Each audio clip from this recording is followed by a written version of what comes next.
Perencanaan PT Telkom Indonesia oleh anggota kelompok Sela Amelia 012, DC Sukma 029, dan M Alvino 031.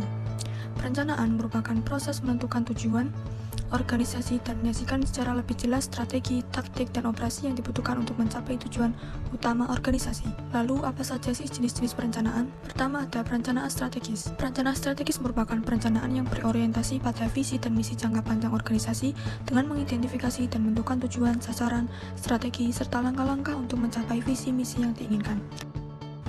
Perencanaan operasional merupakan perencanaan untuk menjalankan kegiatan harian dan mencapai tujuan jangka pendek, seperti penentuan pengorganisasian sumber daya, pengaturan proses bisnis, dan penjadwalan aktivitas.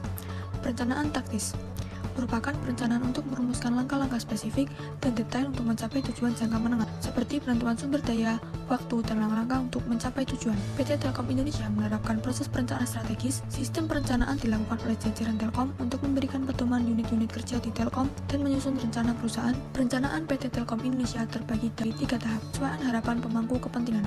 PT Telkom mengidentifikasi pemangku kepentingan utama, termasuk pemegang saham, pelanggan, masyarakat, pemerintah, dan mitra bisnis. Perumusan strategi perusahaan dimulai dengan penetapan visi misi serta analisis SWOT.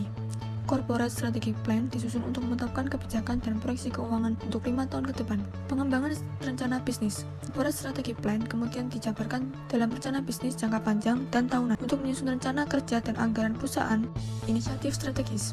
PT Telkom Indonesia juga melaksanakan berbagai inisiatif sebagai bagian dari proses perencanaan, yaitu diversifikasi bisnis. Dengan meningkatkan portofolio melalui teknologi informasi, e-payment, media, edutainment, dan peluang bisnis internasional. Optimasi infrastruktur dengan mengembangkan jaringan broadband dan memperkuat layanan telepon kabel dan nirkabel. Integrasi solusi dengan menyediakan solusi bagi sektor UKM dan enterprise. Evaluasi kinerja merupakan bagian penting dari perencanaan dengan mempertimbangkan data historis untuk memastikan bahwa target realistis dapat dicapai untuk menghindari kesalahan perencanaan di masa depan. Sekian dari kelompok kami, terima kasih.